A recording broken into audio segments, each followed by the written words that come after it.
সুপ্রভাত, আপনি কেমন আছেন? জি, আমি ভালো আছি। আপনি কেমন আছেন? আমি সবসময় ভালো থাকি সকলের শুভকামনায়। নিজে ভালো না থাকলে অন্যকে ভালো রাখা যায় না, তাই ভালো থাকতে পারাটাও একটা আর্ট। আচ্ছা, আমি মানুষের স্বপ্ন এবং ইচ্ছে জানতে খুব পছন্দ করি এবং এর ভেতরে কিছু কিছু মানুষের স্বপ্ন ও ইচ্ছে পূরণ করতে ভালোবাসি। তো একটি মানুষকে সঠিকভাবে জানার পদ্ধতি হচ্ছে তার স্বপ্ন এবং ইচ্ছে সম্পর্কে জানা, রাইট? জি, তাহলে বোঝা যায় যে আসলে যে একটা মানুষ সে কিভাবে ভাবে, তার জীবনের লক্ষ্য উদ্দেশ্য কি, বা তার চাওয়াটা কি, বা সে জীবন থেকে কি প্রত্যাশা করে। তো আমি প্রথমেই পরিচয়টা আপনার পরে জানবো, আগে একটু জেনে নিই যে আপনার জীবনের স্বপ্ন বা ইচ্ছেটা কি। স্বপ্ন, ইচ্ছে বলতে যেটা সাধারণভাবে বোঝা যায়, সাধারণ মানুষের জন্য যে শব্দ, একটা শব্দ দিয়ে আমরা এটা বোঝাতে পারি, সেটা হচ্ছে প্রতিষ্ঠিত হওয়া। আচ্ছা, এর খুব বাইরে সুন্দর। সাধারণ মানুষের চিন্তা। আচ্ছা। আর এর বাইরে যদি আপনি আমাকে জিজ্ঞেস করেন, সেক্ষেত্রে বিস্তারিত আমাকে বলতে হবে যে মানুষের স্বপ্ন আসলে কি। মানুষের স্বপ্ন আমরা যেটা আরেকটু গভীরে গিয়ে বলতে পারি, we have come into this world to do good to others, nothing else. আচ্ছা, মানে আপনি সুপার হ্যাপিনেসের কথা বলছেন, এখানে একটা অন্য ফিলোসফির উঁচু স্তরে আপনি উঠে গেছেন যে আসলে নিজেদের আনন্দের চেয়ে অন্যকে আনন্দিত করতে পারা বা অন্যের মুখে হাসি ফুটানো, এটা হতে পারে জীবনের সর্বশ্রেষ্ঠ ইবাদত, এবং এটা হতে পারে জীবনের চমৎকার একটি লক্ষ্য উদ্দেশ্য, এবং এটা হতে পারে সুপার হ্যাপিনেস, যা খুশির চেয়েও বড় খুশি, রাইট? আচ্ছা, ফাইন। এটা হচ্ছে সেকেন্ড স্তরের কথা। আচ্ছা। আর প্রথমে হচ্ছে প্রতিষ্ঠিত হওয়া, প্রতিষ্ঠিত হওয়া। মানে নিজেকে চালিয়ে রাখা। আপনার এই যে প্রতিষ্ঠিত হওয়া, এই শব্দটা একটু ব্যাখ্যার দাবি রাখে। প্রতিষ্ঠিত হওয়া বলতে বা সফল হওয়া বলতে অনেকে অনেক রকম কিছুকে মিন করে। যেমন কারো কাছে প্রতিষ্ঠা হচ্ছে অনেক খ্যাতিমান হওয়া, কারো কাছে প্রতিষ্ঠা হচ্ছে অনেক ক্ষমতাবান হয়ে এমপি মন্ত্রী হওয়া, কারো কাছে প্রতিষ্ঠা হচ্ছে অর্থনৈতিকভাবে সে একটা চমৎকার জায়গায় উড্ডয়ন করা, কারো কাছে প্রতিষ্ঠা হতে পারে যে সে বা অন্য কোনোভাবে তার লক্ষ্য উদ্দেশ্য পূরণ করা। আপনি আপনার প্রতিষ্ঠা বলতে আসলে কি মিন করছেন?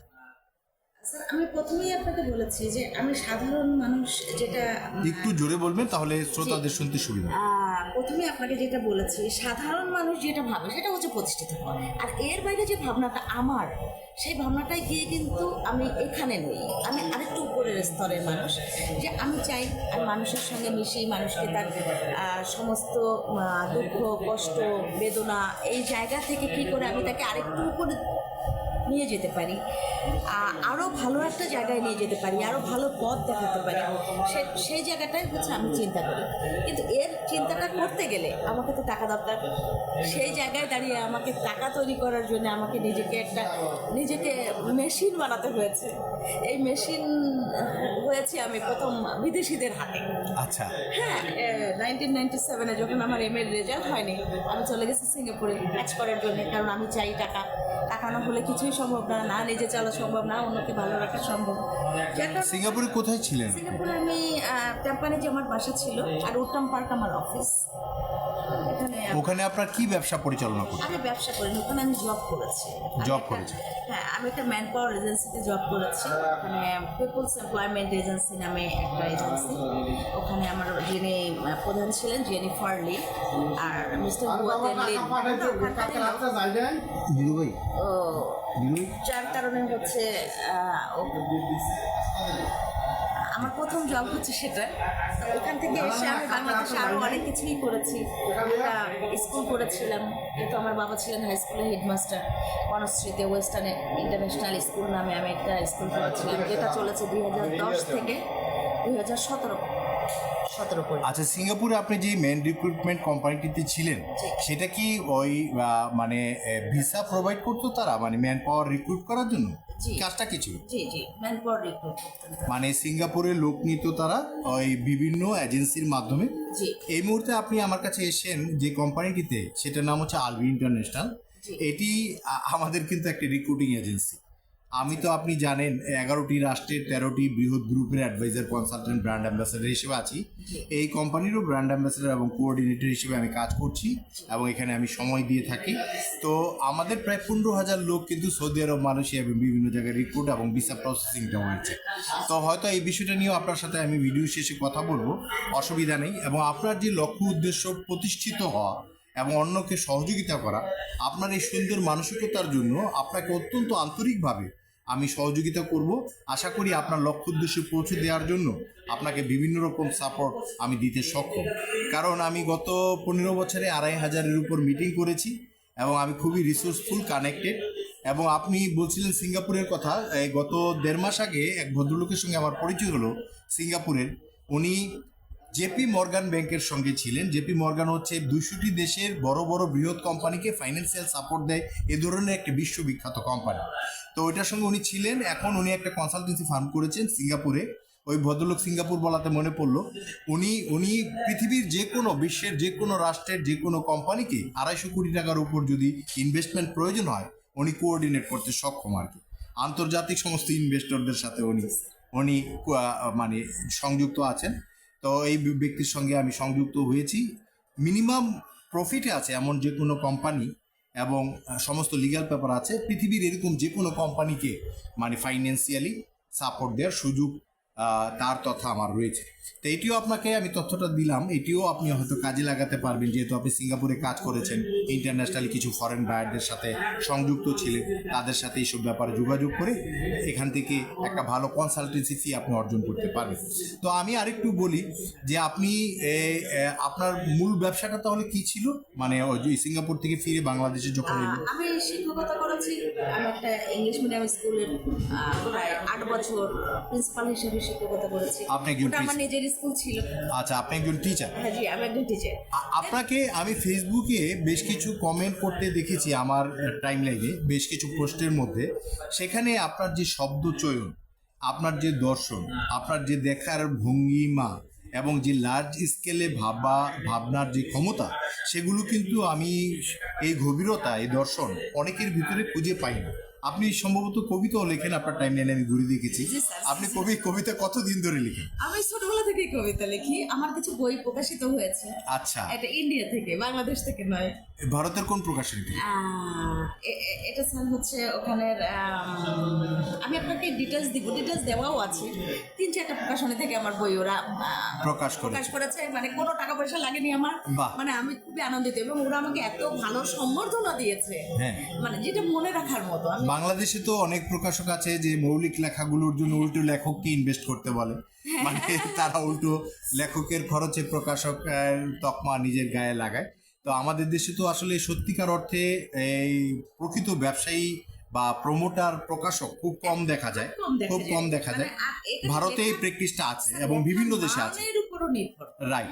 লেখার মান যদি ভালো না হয়, Right. ওরা কিভাবে রিস্কটা নিতে পারে যে আপনার পিছনে টাকা ইনভেস্ট করবে? এখন এটাও আমার আরেকটা প্রশ্ন, যারা প্রকাশক সেজেছে বা এই যে শত শত প্রকাশক নামের তকমা লাগিয়েছে, তারা যখন একটি কবিতার বই, ছড়ার বই বের করে বা গল্পের বই বের করে, তারা কি আসলে জানে যে একটি কবিতার মধ্যে কি কি উপাদান থাকে? এটা তাল কি, লয় কি, মাত্রা কি, ছন্দ কি, অনুপ্রাস কি, এর এর রূপক কি, চিত্রকল্প কি, উপমা কি, তুলনা কি, এগুলো সম্পর্কে কি তার আসলে ধারণা আছে? আমি অনেক প্রকাশককে দেখেছি হাবিজাবি লেখা তারা প্রকাশ করছে, মানে টাকার বিনিময়ে। আজকাল তো ফেসবুকে লক্ষ লক্ষ কোটি কোটি কবি, কিন্তু আমি বলি যে যদি কবিতা লিখতে হয় তাহলে আসলে প্রচুর পড়া উচিত। কবিতার এগুলোকে ভালো মতো আয়ত্ত করা উচিত এবং তাল, লয়, ছন্দ, মাত্রা, সুর জ্ঞানগুলো ভালো মতো আয়ত্ত করে তারপরে নিজেকে চর্চা করে প্রকাশ করা উচিত, তাহলে মানগুলো বজায় থাকে। তো আপনার কবি সত্তা সম্পর্কে জানলাম, আপনার দর্শন সম্পর্কে জেনেছি। আমি এখন আমার একটু কৌতূহলী হচ্ছি, আপনি ফেসবুকে আমার সাথে পরিচিত হয়ে আজকে আমার সাথে দেখা করতে এসেছেন। অনেকেই দেখি যে ফেসবুকে একজন আরেকজনের সঙ্গে কথা বলতেও আগ্রহ বোধ করে না, কিন্তু একটা মানুষের সাথে একটা মানুষের যোগাযোগ, এটা তো একটা অনেক বড় সম্পদ। অনেক সম্ভাবনার দুয়ার খুলে যেতে পারে। কানেক্টিভিটি হচ্ছে সারা পৃথিবীতে এখন একমাত্র সম্পদ। জি, ইনফরমেশন, কানেকশন, এগুলো তো অনেক বড় অ্যাসেট। এগুলো বাঙালিরা অনেক সময় জানে না, তারা অন্ধের মতো তারা তাদের জীবন কাটায় এবং তারা নেগেটিভ চিন্তা দ্বারা আবৃত থাকে বিধায় তারা অনেক সময় 5টা নতুন মানুষকে চিনে তাদের সাথে সার্কেল ডেভেলপ করার চেষ্টা করে না এবং বাস্তব জীবনে তারা সম্পর্ক উন্নয়নের চেষ্টা করে না এবং অনেক রকম কল্যাণ অপরচুনিটি অনেকের ভিতর রয়েছে, সেগুলো দ্বারা নিজেকে সমৃদ্ধ করা এবং অন্যকে সমৃদ্ধ হতে সহযোগিতা করতে তারা ব্যর্থ হয়। তা আমি আপনাকে ধন্যবাদ জানাই যে আপনি স্যার আজকে বৃষ্টির দিনে তো সবাই ঘুমায় আছে আর আমি আপনাকে অফিসে ডেকে নিয়ে আসছি। জি তার মানে কতটা আর্জ আমার মধ্যে কাজ করছে জি জি আমি হয়তো আরো আধা ঘন্টা পরে অফিসে আসতাম, আপনি ফোন দিয়ে আমাকে আগে আগে নিয়ে এসেছেন। যে আমি আপনাকে পরশুদিন কথা দিয়ে রেখেছি আমি সানডে আপনার সঙ্গে দেখা করতে পারি। জি আপনি আপনার কমিটমেন্ট রেখেছেন, সিনসিয়ারিটিটা এবং কমিটমেন্টটা আমি দেখলাম যে আপনার ভিতরে আছে। এই জিনিসগুলো আমি খুব পছন্দ করি এবং লক্ষ্য করি মানুষের মধ্যে মানবতাবোধ, তার ভিতরে আন্তরিকতা, শ্রদ্ধা করার জ্ঞান, তার ভিতরে বিনয়, ভদ্রতা, নম্রতা, তারপর মানসিকতা, তার ভিতরে কমিটমেন্ট, হ্যাঁ এই হেল্পফুল মাইন্ড কিনা, সে ওপেন মাইন্ড কিনা, এই জিনিসগুলো আমি খেয়াল করি এবং যার ভিতরে এই গুণগুলোতে সমৃদ্ধ পাই তাকে আমি সহযোগিতা ব্যক্তিগতভাবে করতে খুব বেশি ভালো বোধ করি। তো আপনার ভিতরে আমি অনেকগুলো গুণ আবিষ্কার করেছি। আপনি পোলাইট, আপনি জেন্টেল, আপনি নলেজেবল, আপনার ভিতরে অ্যাপ্রিসিয়েট আরেকজনকে মন খুলে করবার মতো একটা সুন্দর মন এবং অন্যের প্রাপ্য প্রশংসাটা দেবার মতো সেই দক্ষতা, যোগ্যতা এবং সুন্দর মনটি আপনার রয়েছে। আপনার বিনয়, আপনার শ্রদ্ধাশীল আচরণ, এই জিনিসগুলো আমার ভালো লেগেছে এবং আপনার কমিটমেন্ট যে আপনি আজকে আসবেন বলেছেন, সময় মতো এসে আপনি দেখা করেছেন। কারণ আমি হয়তো অন্য আর একটা কাজ রেখেও আপনার জন্য অপেক্ষা করতে পারি, আপনাকে একটা সময় দিয়েছি, এই সময়টার মূল্য বুঝে আপনি মূল্যায়ন করেছেন এবং সেভাবে কমিটমেন্ট রেখেছেন। অনেকেই দেখি যে সময় নেয় কিন্তু সঠিক সময় এসে পৌঁছায় না, তখন ওই মানুষটা সম্পর্কে ইমপ্রেশন একটু কমে যায়। তো আপনি বলেন এখন আপনি আসলে কোন দিকে, মানে আপনি কি ওপেন বিজনেস কনসালটেন্সি করতে চাচ্ছেন নাকি কোনো একটি নির্দিষ্ট একটি দুটি গ্রাউন্ড নিয়ে আগাতে চাচ্ছেন? আপনার লক্ষ্যটা কি? স্যার বিষয়টা হচ্ছে আমি আমাকে মেলে ধরার চেষ্টা করছি আপনার কাছে। তো আপনি জানেন যে আমি আপনার কোন শাখার জন্য উপযুক্ত, আপনার কোন ব্রাঞ্চের জন্য আমি উপযুক্ত। আমি আপনার ব্রেন কনস্ট্রাকশন যতটুকু দেখেছি, আপনাকে সম্ভবত গাইড করলে আপনি সব ধরনের বিজনেসই আমার কনসালটেন্সি অ্যাসোসিয়েট হিসেবে কাজ করতে পারবেন। এটা আমি চাই যে এই নির্বাচনটা জি আপনি যদি করেন, মানে আপনি আমার উপর ছেড়ে দিচ্ছেন গাইড করার জন্য। আমি নয়, কারণ আমি আপনার ফিল্ডটাকে এত ভালো জানতে পারিনি যত সহজে আমি আপনাকে এক্সপ্রেস করতে পারবো। বা খুব সুন্দর বলেছেন। তো এটা টোটালি আপনার উপর ডিপেন্ড করছে যে আপনি কোথায় আমাকে সেট করতে চান, আপনি কিভাবে চান যে আমি আপনার সঙ্গে চলবো। আচ্ছা আমি আমার আরেকটু বলি স্যার, আপনি আমাকে আরেকটা প্রস্তাব সেদিন ফোনে দিয়েছিলেন যে আমি কি করলে ভালো হয়, এটা করলে ভালো হয়, এটা করলে ভালো হয়, মানে আপনি কি বাইং অফিসের সঙ্গে থাকতে চান, আমি কি আপনাকে বায়ার দিব। আমি তখনও বলেছিলাম যে আমার কাজ হবে আপনার সঙ্গে সংযুক্ত থাকা। আচ্ছা আপনার মনে আছে কিনা আমি জানি না। আমার মনে আছে, হ্যাঁ মনে আছে এবং আমি অ্যাপ্রিশিয়েট করেছি। জি আপনার সঙ্গে আমাকে রাখুন এবং আমাকে জেনে বুঝে আমাকে রাখুন যে আমাকে কোন সেক্টরে দিলে জি যে আমাদের আপনার ওই জায়গাটার কাজটা আমি তুলে নিয়ে আসতে পারবো, ওই জায়গাটার কাজটা আমার জন্য সহজ হবে, আপনার জন্য সহজ হবে, সেখানে আপনাকে মুখ করতে হচ্ছে না, আমি গেলে হচ্ছে, বা আমি হ্যান্ডেলিং করব। আমি ঘোষণা দিয়েছি যে প্রতিদিন 10 মিনিট কাজ করে 6 বছর পরে পাবে 1 লক্ষ টাকা অনারিয়াম এবং কাজের ভেতর থেকে কমিশন একটা পাবে। এ ধরনের একটা অফার দিয়েছি আপনাকে, সেজন্য আমি সিলেক্ট করলাম। আপনার মানসিক সৌন্দর্য এবং আপনার বিনয় এবং সমস্ত চমৎকার মানসিক অবস্থান দ্বারা আপনি আমার কাছে অ্যাকসেপ্টেড হয়েছেন, আপনাকে আমি সিলেক্ট করলাম নাম্বার 1। আর নাম্বার 2 এটাও আমি আপনাকে জানাই যে যেই 6 জন বা যে কিছু মানুষ আমার কি বলে বিজনেস অ্যাসোসিয়েট হিসেবে কাজ করবে, ওপেন কনসালটেন্সি করবে সবগুলো গ্রাউন্ডে, যারা রেফার করে এবং যারা এখানে সফলতা লাভ করবে এবং ভালো কার্যক্রম দেখাতে পারবে, মিনিমাম 3-4 লাখ টাকা আমার থেকে উপার্জন করতে পারবে, তাদেরকে আমি 100% জমিও উপহার দেবো। এভাবে আমি একটা গ্রুপের অ্যাডভাইজার কনসালটেন্ট হিসেবে আছি, তারা 700 বিঘা জমি নিয়ে কেরানীগঞ্জে প্রজেক্ট করছে, ড্রিম প্যারাডাইজ গ্রুপ। তো আমি ওই প্রজেক্ট থেকে বা অন্য কোনো প্রজেক্ট থেকে সেই জমিটা কিনে দিব, আমি ডাউন পেমেন্টটা দিব, হয়তো মাসে 1,500-2,000 টাকা যেটা ইনস্টলমেন্ট পেমেন্টটা আছে সেটা যাকে উপহার দিব সেটা তার মেনটেন করতে হবে। এইভাবে এই পদ্ধতিতে আমি 100% করে জমি ক্রয় করে দেবো। আচ্ছা, আপনার জীবনের সফলতা এ পর্যন্ত বিজনেস বলুন বা মানুষ হিসেবে বলুন, সফলতাগুলো কি কি? স্যার বিজনেসের সফলতা বলতে এটা আমি পেয়েছি, কিন্তু পরিস্থিতির কারণে বিভিন্ন রাজনৈতিক সামাজিক কিছু পরিস্থিতির কারণে আমাকে বাধাগ্রস্ত হতে হয়েছে। এটা আমি বলবো না যে এটা বিজনেস আমার জন্য আটকে গেছে। আচ্ছা, যেমন করোনার সময় যে আটকে আমি গিয়েছি, করোনার সময় লক্ষ লক্ষ লোক মানে ক্ষতিগ্রস্ত হয়েছে আমার পৃথিবী ব্যাপী। জি, তো এবার এসেও যে ঘটনাটা ঘটেছে বাংলাদেশের প্রেক্ষিতে, আমি যে দেশে অবস্থান করছি এবং এই দেশের রাজনৈতিক যে আন্দোলন, রাজনৈতিক যে পট পরিবর্তন, এইখানে এসে আমি কিছু বাধাগ্রস্ত হয়েছি। সেখানে আমার ব্যক্তিগত কারণে আমি আটকে যাইনি। তো ব্যক্তিগত কারণে আমি কখনোই কোথাও আচ্ছা, আমি এখন ভিন্ন একটি প্রশ্ন করি। মানুষ হিসেবে আপনি অন্যদের জন্য কি অবদান রাখতে পেরেছেন, বা ভালো কাজ আপনার কি আছে যেটা অন্যদের জন্য আপনি করেছেন? এমন কয়েকটি কাজের কথা বলতে পারবেন? আমি এখন আপনার সঙ্গে দেখা করতে আসছি, আর একটা হুইল চেয়ার কিনতে আসছি। আচ্ছা। আমার গ্রামের একটা ছেলে, সে কিডনি ডিজিজে ভুগছে, 2টো কিডনি তার ফেল করেছে। গত 1 মাস আগে আমি তাকে এখানে ভর্তি করেছিলাম পিজিতে। আমি 1 মাস তাকে শ্রম দিয়েছি, নিরলস শ্রম। তাকে আমি কেমো দিয়ে, তারপরে হাতের মধ্যে ওই যে কেমো দেওয়ার জন্য যে কেন তার কি ক্যান্সার হয়েছে? না, তার ক্যান্সার হয়েছে হচ্ছে কিডনি অ্যাফেক্টেড হওয়ার পরে তার যে লিভার সিরোসিস হলে কি কেমন লাগে? হ্যাঁ, লিভার সিরোসিস, তারপরে আরো ওরকম জটিল আরো কিছু হয়েছে। আচ্ছা।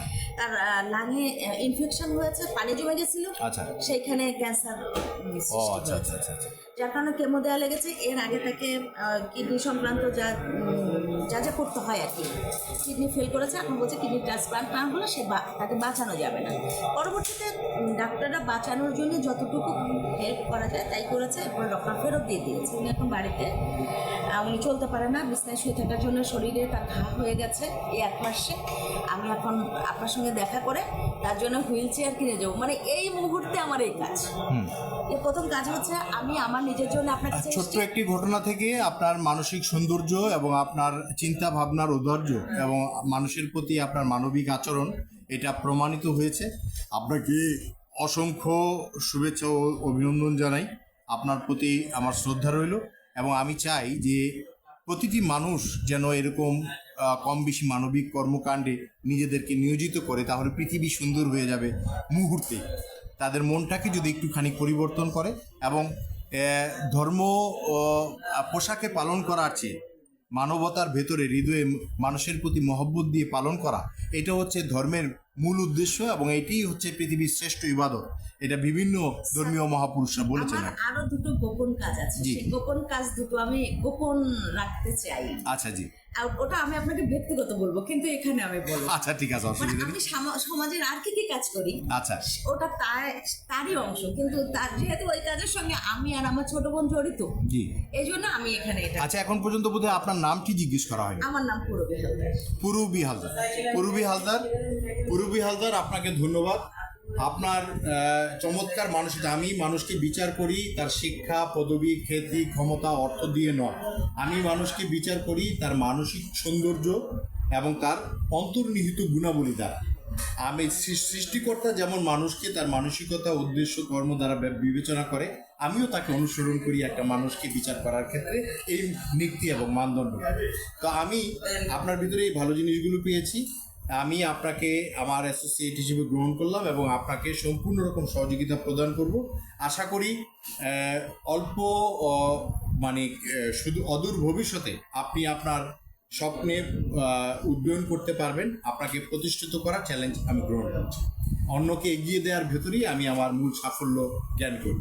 আপনাকে ধন্যবাদ। স্যার, আপনাকেও ধন্যবাদ। অনেক ভালো লেগেছে আপনার সঙ্গে কথা বলতে পেরে, আপনার সান্নিধ্যে আসতে পেরে, আপনার কাছে কাজ করার সুযোগ পেয়ে আমি ভীষণভাবে কৃতজ্ঞ থাকবো, খুবই কৃতজ্ঞ থাকবো যে আপনার মতো একটা ভালো মানুষ বললে আমরা অনেক বেশি কিছু বুঝে ফেলি।